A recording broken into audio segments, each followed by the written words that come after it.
Assalamualaikum warahmatullahi wabarakatuh, dan selamat pagi Pak Sepi dan teman-teman semua. Pada kesempatan kali ini saya akan mereview jurnal berjudul Microbial Chlorines Production in Stream Tank Bioreactor and their Incorporation in an Alternative Food Packing Biomaterial. Sebelumnya perkenalkan, Kesehatan Jurusan Bioteknologi Universitas Esa Unggul.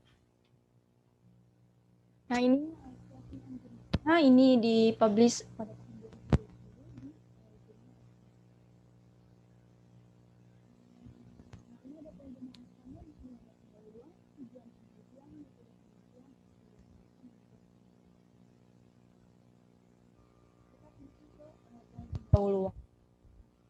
tahun yang akan datang, ini produksi makanan ini akan terus mengalami peningkatan gitu. Yang dimana tuh hal tersebut didukung karena memang populasi manusia ini akan mengalami peningkatan sehingga kebutuhan konsumsi makanan ini juga meningkat. Nah, tetapi pada produsen makanan ini pasti akan menggunakan pewarna makanan, yang dimana pewarna makanan ini akan berfungsi sebagai mempercantik makanan yang dihasilkan oleh produsen makanan tersebut.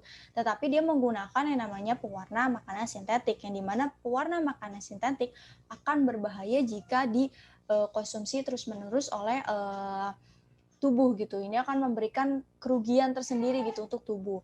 Nah, menurut survei yang dilakukan oleh Grandview Research pada tahun 2025, pasar produsen pewarna makanan akan mengalami keuntungan atau bahkan mengalami peningkatan hingga mencapai 37,49 miliar. Hal tersebut disebabkan karena memang saya akan datang produsen makanan ini akan mengalami peningkatan otomatis, yang dimana produsen pewarna makanan juga akan mengalami peningkatan. Nah, itu jadi kayak imbas secara ekonomi gitu loh. Nah, tetapi pada penelitian kali ini ingin menghasilkan pewarna makanan secara alami gitu, yang dimana tidak berbahaya bagi tubuh jika dikonsumsi terus-menerus. Nah, sumber makanan atau sumber pewarna makanan alami ini sudah banyak ya, bisa berasal dari serangga, tumbuhan, dan bahkan mikroorganisme. Salah satunya itu yaitu dari jenis jamur, di mana nih jamur ini diminati sebagai pewarna makanan alami karena menurut jurnal karena adanya kemajuan ilmu bioteknologi dan juga teknologi bioproses. Nah, pada penelitian kali ini di sini menggunakan jamur dari jenis Taloromyces amethosci, di mana ini mempunyai kemampuan menghasilkan warna orange, merah, dan kuning secara stabil dan tidak beracun. Jadi ini termasuk mempunyai kelebihan gitu, ada bisa stabil, langsung menghasilkan 3 warna dan juga tidak beracun. Sebenarnya ada juga jenis jamur lainnya yaitu dari genus Monuscus, ini menghasilkan warna yang lebih banyak dibandingkan Taloromyces amethosci, tetapi dia ini beracun gitu karena dia menghasilkan yang namanya senyawa citrin, di mana citrin ini adalah senyawa mikotoksin atau metabolit sekunder yang bersifat patogen. Jika dikonsumsi oleh manusia bahkan hewan, ini akan mengalami keracunan gitu. Jadi tidak aman untuk dikonsumsi. Namun dari Taloromyces amethosci ini tidak bersifat beracun, jadi aman. Nah, namun walaupun Taloromyces amethosci ini menghasilkan 3 warna sekaligus, ini tidak semata-mata produksi ini mudah gitu. Pasti akan mengalami beberapa kendala pada proses produksinya. Nah, ini akan dibahas sedikit kendalanya apa saja. Nah, tujuan dari penelitian kali ini adalah untuk mengetahui metode fermentasi yang tepat untuk menghasilkan pewarna makanan alami yang berasal dari jamur Taloromyces amethosci. Jadi di sini ini menggunakan beberapa metode, jadi akan dilihat gitu yang tepat gitu untuk menghasilkan pewarna makanan alami. Dan untuk mengetahui sifat oksidatif yang akan digunakan untuk pembungkus mentega biodegradable. Di sini karena memang peneliti tidak hanya menghasilkan warna dari Taloromyces amethosci aja, tetapi juga akan membuat atau mencampurkan hasil fermentasi dari amethosci ini ke dalam film biodegradable gitu. Apakah nanti bersifat aman atau tidak jika dicampur dengan film biodegradable. Ya, kita masuk ke tahap metode penelitian. Pada tahap metode penelitian di sini ada material yang digunakan. Ada sukrosa, Ekstra ragi ini didapatkan dari Brazil dan USA. Lalu ada pati singkong, ini berasal dari Cargill Agricola. Lalu ada mentega komersial, ini mentega yang dibeli di pasaran, ini dari pasar Brazil. Lalu ada film polietilen densitas rendah, dan ada Talaromyces amatoskeya. Talaromyces amatoskeya ini berasal dari koleksi jamur di Universitas Federal Amazonas, dan reagen ini didapatkan dari tempat penelitian tersebut. Tahap pertama dari proses ini adalah pemeliharaan mikroorganisme dan produksi pewarna. Di sini ada 3 tahap, ada pro-inokulum, inokulum, dan fermentasi menggunakan bioreaktor. Untuk pro-inokulum ini sendiri, ini kultur stok, ini akan dilakukan inokulasi menggunakan media CGA atau Ciajapek yeast ekstrak agar. Nah, ini nanti akan diinkubasi dengan suhu 30 derajat Celcius. Setelah itu akan masuk ke tahap inokulum.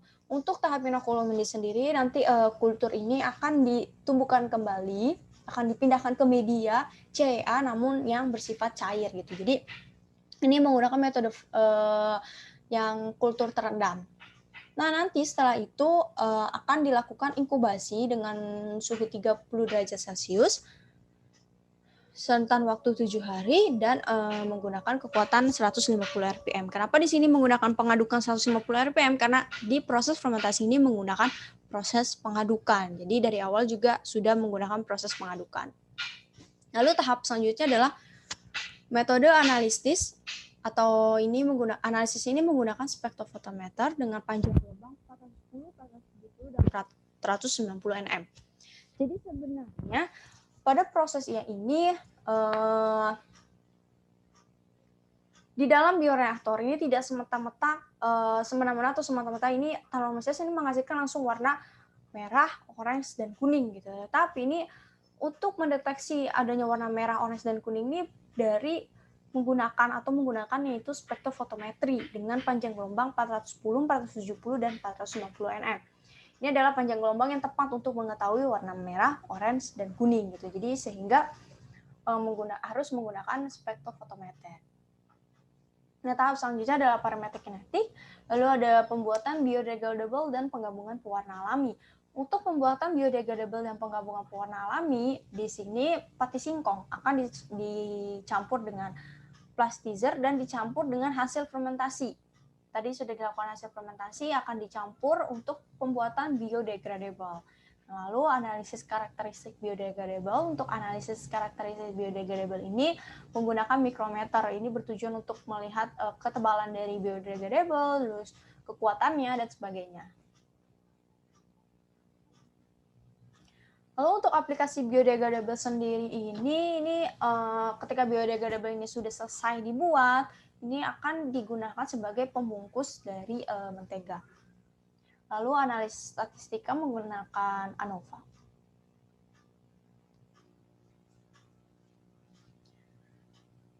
Nah, kita ke tahap yaitu hasil dan pembahasan. Di sini kita bisa lihat ada grafik ya, ada grafik juga. Di sini pada proses menggunakan bioreaktor pengadukan 100 sampai 600 rpm, dan hasil didapatkan bahwa ketika menggunakan kekuatan 100 rpm, Amatoskeya ini berhenti memproduksi warna pada 120 jam. Jadi kayak gini.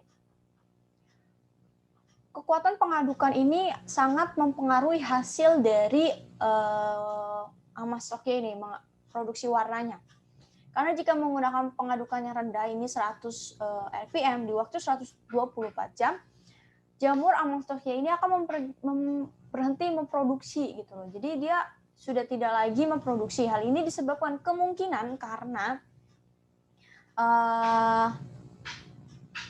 hal tersebut dimungkinkan karena adanya laju aerasi ini juga gitu, dimana kita menggunakan laju aerasi konstan di 2,0 ppm dengan rentan waktu segini. Jadi ketika 100 rpm tuh Amatoskeya ini tidak mau lagi memproduksi warna gitu, karena kekuatan aerasinya atau kekuatan pengadukannya itu tidak tepat gitu. Nah, jadi kayak oksigennya dan segala macam ini tidak terhomogenkan gitu loh dengan seharusnya. Nah, ini juga hal tersebut membuktikan bahwa proses aerasi dan pengadukan merupakan tahapan yang sangat penting. Lalu di sini kita bisa lihat ada warna merah. Di sini ya ada warna merah, orange, dan kuning. Kenapa warna merah ini lebih rendah dibandingkan warna orange dan kuning? Hal tersebut disebabkan karena penggunaan bioreaktor pengaduk orbital dalam skala besar untuk mengorbitkan oksigen ke seluruh bioreaktor merupakan hal yang sulit. Jadi kayak gini. Pada penelitian kali ini menggunakan bioreaktor pada volume 2-3 liter. Ini termasuk volume yang cukup besar gitu. Nah, dan dia juga menggunakan yang namanya jamur T-amastoksin, di mana jamur ini merupakan jamur yang berfilamen dan pasti mempunyai HIFA. Nah, pada kekuatan jika menggunakan kekuatan 100 sampai 600 rpm dan kekuatan maksimal ada 600 rpm, jika dilakukan pengadukan dengan kekuatan yang besar, ini HIFA akan rusak gitu. Jadi nanti HIFA yang akan rusak ini akan mengumpul di bagian atas atau bahkan di permukaan bioreaktor, bahkan menempel-nempel di dinding-dinding bioreaktor. Ini akan mengakibatkan di mana proses aerasi dan agitasinya itu tidak sesuai gitu. Jadi oksigennya ini tidak homogen, tidak tercampur dengan seharusnya di dalam bioreaktor. Yang sebenarnya itu oksigen adalah hal yang penting dalam proses penelitian kali ini, tetapi ketika adanya kerusakan HIFA ini mengakibatkan oksigen tidak tercampur dengan homogen. Nah, kebetulan di sini adalah warna merah yang di mana pengorbitan oksigennya itu tidak baik gitu. Nah, jadi ini membuktikan bahwa sebenarnya untuk memproduksi warna menggunakan jamur yang berfilamen, salah satu amastoksia ini harus memperhatikan kekuatan skala yang tepat dalam memproduksinya gitu, agar pengorbitan oksigen ini bisa berjalan dengan seharusnya. Nah, pada penelitian kali ini kekuatan yang maksimal atau yang tepat dalam penelitian ini adalah 500 rpm, tidak mengalami pemberhentian warna dan juga tidak yang namanya kerusakan HIFA, sehingga ini rpm yang tepat adalah di 500 rpm. Nah, lalu di sini ada gambar kedua, kita bisa lihat grafisnya. Pada waktu 92 jam fermentasi dengan pengadukan 100 bahkan 600 rpm, amastoksia ini tetap mengkonsumsi sukrosa. Jadi amastoksia ini mengkonsumsi sukrosa di waktu 92 jam ini gitu. Jadi penurunannya itu 92 jam, selama 92 jam tersebut amastoksia ini mengkonsumsi sukrosa. Bahkan dalam dalam pengadukan 100 sampai 600 rpm. Lalu di sini ada produksi pewarna alami dengan kultur terendam dalam bioreaktor. Untuk memproduksi warna alami pada amotosnya dengan cara menambahkan pH pada waktu 96 jam fermentasi dengan 500 rpm. Tadi saya menyebutkan maksimalnya itu adalah di 500 rpm. Diingat 500 rpm. Lalu di waktu 96 jam dinaikkan pH yang tadi 4,7 menjadi 8,0. Hal tersebut dilakukan kenapa ditambahkan di waktu 96 jam fermentasi. Pada prosesnya itu 96 jam ditambahkan pH menggunakan NaOH 5% konsentrasi. Ini disebabkan karena ininya ada penurunan sumber karbon gitu yang signifikan di sini. Jadi ada penurunan sumber karbon langsung ditambahkan pH gitu. Nah, yang tadi 4,7 dirubah menjadi 8,0 ini dikarenakan, nih kita bisa lihat di sini, peningkatan pH akan sangat mempengaruhi hasil dari warna yang terbentuk, yang dimana hasil maksimal pewarna itu dari kuning dan merah berturut-turut. Jadi gini, ketika warna pH yang dinaikkan dari 4,7 ke 8,0 ini akan meningkatkan warna dari hasil fermentasi. Jadi yang tadinya warnanya itu rendah, tapi ketika ditambahkan pH ini akan meningkatkan warna gitu, menjadi naik warnanya. Nah, ini dibuktikan juga oleh penelitian sebelumnya oleh Orejo dan Kilikian pada tahun 2008 menyebutkan bahwa perbedaan tingkat pH selama langkah pertumbuhan dan produksi dapat menyebabkan peningkatan pewarna produksi. Memang warnanya ini meningkat gitu, warnanya meningkat, warna merah, orange, dan kuning meningkat karena penambahan pH, tetapi tidak terjadi peningkatan produksi. Nah, ini menurut penelitian atau menurut dari jurnal ini pun harus dilakukan penelitian lebih lanjut. Kenapa warnanya ini meningkat tapi produksinya tidak meningkat? Jadi konstan di situ alasannya itu kenapa itu harus dilakukan penelitian lebih lanjut. Nah, lalu ada analisis karakteristik biodegradable. Di sini penggunaan warna alami dari fermentasi Amastockia ini sebagai salah satu bahan campuran. Jadi tadi di metode saya bilang bahwa pati singkong lalu ditambahkan dengan pastizer, lalu ditambahkan hasil fermentasi Amastockia akan dibuat biodegradable, akan dibuat suatu film biodegradable. Ini dilakukan pengujian gitu. Apakah jika menambahkan pewarna alami ini akan mengakibatkan kerusakan dari biodegradable ini, tapi ternyata di menggunakan pewarna alami dari Amastockia ini tidak mengalami kerusakan. Jadi sebagai bahan campuran gitu, ini aman untuk digunakan. Jadi aman lah gitulah. Lalu di sini ada juga pewarna alami bertindak baik sebagai pelindung fotosidatif dan antioksidan. Jadi gini, Amastockia ini menghasilkan warna tiga warna, merah, orange, dan kuning. Di penelitian ini ingin menggunakan Amastockia ini sebagai campuran biodegradable. Nah, ternyata diketahui bahwa Amastockia ini tidak sekedar menghasilkan warna alami, tetapi juga menghasilkan senyawa antioksidan. Jadi ini tuh mempunyai nilai tambahan gitu, tidak hanya sekedar menghasilkan warna, tetapi mempunyai senyawa antioksidan yang baik jika dikonsumsi atau bahkan dipakai gitu.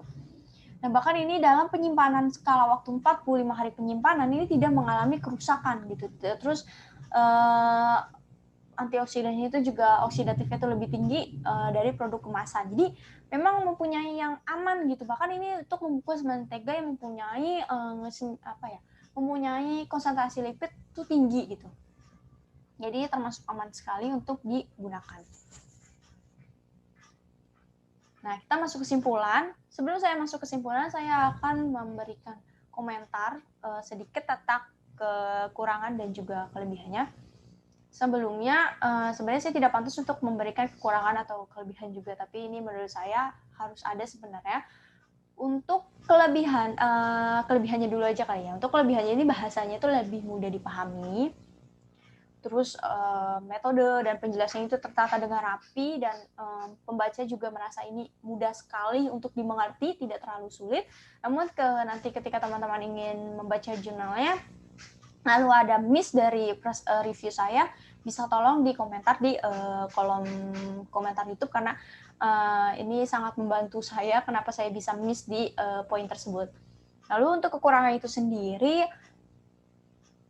peneliti tidak memperlihatkan gambar di mana bagaimana bioreaktornya, lalu hasil spektrofotometrinya seperti apa, lalu hasil film biodegradable seperti apa, cara membungkusnya bagaimana, ini mereka tidak memperlihatkan hasil tersebut. Dan ini termasuk kekurangan menurut saya, karena kalau jika ada gambar tersebut, ini akan memvisualisasikan, oh seperti ini, jadi kita tuh merasa ini tuh mudah gitu loh. Lalu kesimpulannya dari review jurnal saya di sini adalah produksi warna alami dari jamur teh Amastockia maksimal pada pengadukan dengan 500 rpm. Jadi saya bilang optimasinya itu di 500 rpm, tidak mengalami pemberhentian produksi warna dan juga tidak mengalami kerusakan HIFA. Lalu jika menambahkan pH menjadi 8,0 selama masa produksi, ini mengakibatkan kenaikan yang signifikan terhadap produksi warna gitu. Nah, jadi potensi pewarna alami ini untuk dimasukkan dalam formulasi film biodegradable dan penggabungan pewarna dalam film berbasis pati singkong memberikan perlindungan oksidatif dalam kemasan mentega. Jadi yang tadi saya bilang, jamur teh Amastockia ini tidak hanya memberikan atau menghasilkan warna merah, orange, dan kuning, tetapi juga menghasilkan senyawa antioksidan yang baik untuk tubuh. Oleh karena itu, pewarna dari teh Amastockia memiliki potensi yang besar untuk digunakan sebagai pewarna pangan fungsional. Jadi di masa yang akan datang, menggunakan pewarna alami dari jamur teh Amastockia ini akan memberikan suatu keuntungan tersendiri gitu jika kita bisa memproduksinya dalam skala besar. Nah, terima kasih. Ini review jurnal yang saya lakukan. Jika ada salah-salah kata atau miss dalam review jurnal ini, boleh chat di kolom komentar untuk dilakukan revisi terhadap saya. Sebelumnya terima kasih. Wassalamualaikum warahmatullahi wabarakatuh.